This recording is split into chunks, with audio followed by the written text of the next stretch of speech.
বড়োভূমিত বড়ো অনাবৰৰ আকৌ সংঘৰ্ষ। সোমবাৰে নিশা গৰু চুৰিৰ সন্দেহত জনৰোষৰ বলি হল দুগৰাকীকৈ ব্যক্তি। স্কৰ্পিঅ বাহন পৰ্যন্ত জ্বলাই দিয়া হল। ঘটনাৰ পাছতেই দুই ফৈদৰ মাজত সংঘৰ্ষ। সংঘৰ্ষই ললে গোষ্ঠীগত সংঘৰ্ষৰ ৰূপ। বিগত 5 বছৰত বড়োভূমিত সংঘটিত হোৱা নাছিল হত্যা, হিংসা, দাবানলৰ পৰিৱেশ। হাগ্ৰামাই বিটিচিৰ মুখ্য কাৰ্যবাহী সদস্য হিচাপে দায়িত্ব লোৱাৰ পাছতেই ক্ৰমান্বয়ে অশান্ত হবলৈ আৰম্ভ কৰিছে বড়োভূমি। এই সমগ্ৰ ঘটনাৰ পাছতেই মুখ খুলিছে বিটিচি প্ৰধান হাগ্ৰামা মহিলাৰীয়ে। কোকৰাঝাৰৰ ঘটনা অত্যন্ত দুৰ্ভাগ্যজনক আখ্যা হাগ্ৰামাৰ। বড়ো আৰু আদিবাসীক শান্তি সম্প্ৰীতি বজাই ৰাখিবলৈ আহ্বান হাগ্ৰামাৰ। যোৱাকালিৰ পৰা ঘটনাটো আৰম্ভ হৈছে। যেন হওক, এইটো আমাৰ কাৰণে খুব দুৰ্ভাগ্যজনক। যি হৈছে মুঠতে কণ্ট্ৰল হ'ব লাগে। মোৰ এটাই আপিল যে আজি দিনভৰ যিখিনি হুলস্থুল হৈ আছে সেইটো আমাৰ কাৰণে দুৰ্ভাগ্যজনক, যোৱাকালিৰ পৰা আৰম্ভ কৰি। আৰু মই এটাই আপিল কৰিম, যিহেতু আদিবাসীসকলেও আমাৰ এই অঞ্চলৰে বাসিন্দা, বড়োসকলেও এই অঞ্চলৰে বাসিন্দা, আমি একেলগে থাকিবই লাগিব ভৱিষ্যতেও। সেইকাৰণে মোৰ এটাই আপিল যে আমি যিহেতু এই অঞ্চলৰে মানুহ, কোকৰাঝাৰৰে মানুহ বা বিটিচিৰে মানুহ, আমি সকলোৱে মিলি পেলাই থাকিব লাগিব। উল্লেখযোগ্য যে যোৱা নিশা সংঘটিত এই ঘটনাৰ পাছতেই কাৰিগাঁও থানা ঘেৰাও কৰি প্ৰতিবাদ সাব্যস্ত প্ৰতিবাদকাৰীৰ।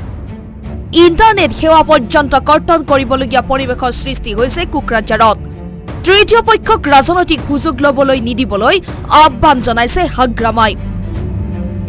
সমন্বয়ৰ বাৰ্তাৰ কথা কোৱা হাগ্ৰামা প্ৰশাসনত এতিয়া ফ্লেগ মাৰ্চ হৈছে। পৰিস্থিতি ক্ৰমাৎ অৱনতিৰ দিশে। উত্তপ্ত কোকৰাঝাৰত সেনাৰ ফ্লেগ মাৰ্চ। প্ৰশ্ন হয়, অনাগত দিনত এনেকৈয়ে বড়োভূমিত হত্যা, হিংসাৰ দাবানল বৃদ্ধি পাব নেকি? তৃতীয় পক্ষক বাৰে বাৰে জগৰীয়া কৰা হাগ্ৰামাৰ প্ৰশাসন যন্ত্ৰ কিমান শক্তিশালী, আজিৰ প্ৰতিবাদে পুনৰ ফোপোলা স্বৰূপ উদঙালে।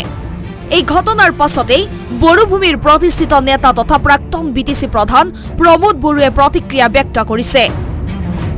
ইউপিপিএল প্ৰধানগৰাকীয়ে প্ৰতিক্ৰিয়া ব্যক্ত কৰি কলে, যোৱাকালি সংঘটিত ঘটনাৰ বাবে আমি দুখিত। এই ঘটনাক দুৰ্ভাগ্যপূৰ্ণ আখ্যা প্ৰমোদ বড়োৰ।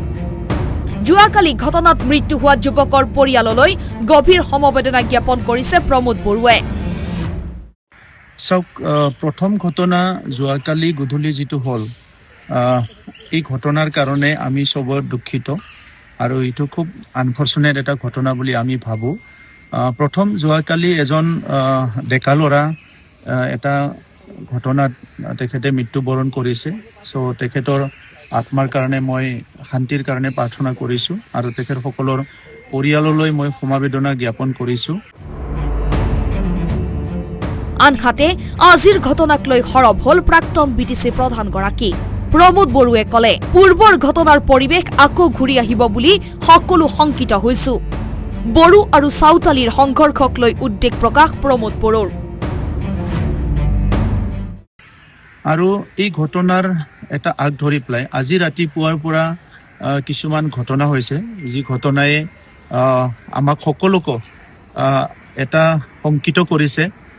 আৰু আমি পুনৰ আগৰ সময়বিলাক ভাবি এটা ভয় আমাৰ মাজত, সংশয় আমাৰ মাজত আহিছে আৰু এইটো অতিকৈ দুখিত। আৰু আজি কিছুমান পৰিয়ালক এটাক কৰা বা তেনেকুৱা ঘটনাবিলাক আৰম্ভ হৈছে। আৰু মই প্ৰথমতে অনুৰোধ কৰোঁ যে বড়োৱেই হওক বা সান্থালেই হওক, আমি সকলোৱে এই হিংসাৰ পৰা দূৰত থাকিব লাগে। কাৰণ কেইবছৰ হোৱা নাই, কিছুমান বছৰ আগতেহে এনেকুৱা ঘটনাবিলাক হৈছিলে আৰু আজিলৈকে আমাৰ কিছুমান মানুহবিলাকে ৰিলিফ কেম্পত আছে। মেট্ৰিক হায়াৰ ছেকেণ্ডাৰী পৰীক্ষা অনুষ্ঠিত হোৱাৰ প্ৰাকক্ষণত এই দুৰ্ভাগ্যজনক ঘটনাই সামাজিক জীৱনত নেতিবাচক প্ৰভাৱ পেলাব বুলি মন্তব্য প্ৰাক্তন বিটিচি প্ৰধানগৰাকীৰ। প্ৰমোদ বড়োৱে লগতে কলে, হিংসাই কোনো সমস্যাৰ সমাধান নকৰে। বড়ো চাওতালী সকলো একলগ হৈ থাকিবলৈ আহ্বান জনাই আহতসকলৰ আৰোগ্য কামনা কৰিছে প্ৰমোদ বড়োৱে। আৰু সেই সময়ত জ্বলাজ্বলি মাৰামাৰি সেই সময়ৰ দুখ সেই সময়ৰ চকুৰ পানী এতিয়াও আমাৰ মোচা যোৱা নাই আজি পুনৰ এনেকা যদি ঘটনা হয় আমাৰ কাৰণে বহুত ক্ষতি হ'ব আগৰ ফালে মেট্ৰিক আৰু হায়াৰ ছেকেণ্ডাৰী পৰীক্ষা আহি আছে এতিয়া ল'ৰা ছোৱালী বছৰটোৰ কাৰণে ৰেডি হৈ আছে নিজৰ ভাগ্য নিৰ্ণয় কৰিব বা ফিউচাৰৰ কেৰিয়াৰ গঢ়াৰ কাৰণে এই পৰিৱেশে আমাৰ ল'ৰা ছোৱালীকো ক্ষতি কৰিব আৰু সেইকাৰণে মই প্ৰশাসনক অনুৰোধ কৰোঁ প্ৰশাসনে কাম কৰি আছে কিন্তু মই আৰু অনুৰোধ কৰোঁ যে ইয়াতকে আৰু কঠোৰভাৱে যাতে এই পৰিৱেশটো নিয়ন্ত্ৰণ কৰে তদুপৰি আইন শৃংখলা পৰিস্থিতি তাৎক্ষণিকভাৱে নিয়ন্ত্ৰণলৈ অনাৰ আহ্বান প্ৰমোদ বড়োৰ তৃতীয় পক্ষৰ কথা কৈ অহা বিটিসি প্ৰধান হাগ্ৰামা মহিলাৰীৰ মন্তব্য সন্দৰ্ভতো প্ৰতিক্ৰিয়া প্ৰকাশ কৰিলে ইউপিপিএল প্ৰধান প্ৰমোদ বড়োৱে কেইবাটাও গুৰুত্বপূৰ্ণ মন্তব্যৰে প্ৰমোদ বড়োৱে বিটিসিত শান্তিৰ ধাৰাবাহিকতা অক্ষুণ্ণ ৰাখিবলৈ সকলো পক্ষকে আহ্বান জনালে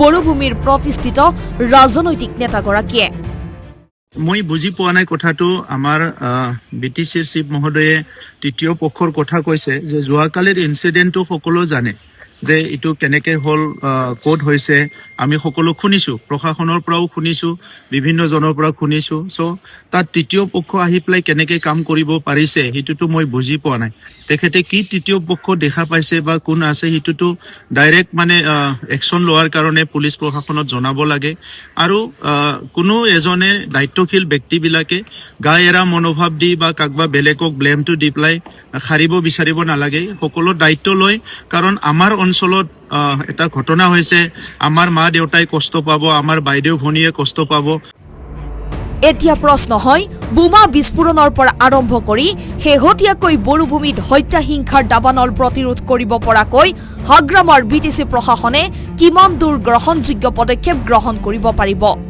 তৃতীয় পক্ষক জগৰীয়া কৰা হাগ্ৰামা প্ৰশাসনে বড়ো অনাবড়োৰ মাজত সম্প্ৰীতিৰ নীতি কিয় সূচনা কৰিব পৰা নাই বুলি বড়োভূমিৰ বৌদ্ধিক মহলত চৰ্চিত হৈছে কোকৰাঝাৰৰ পৰা কিশোৰ মিশ্ৰ আৰু দিল্লীৰ পৰা গৌতম ভট্টাচাৰ্যৰ ৰিপৰ্ট আসাম টক্স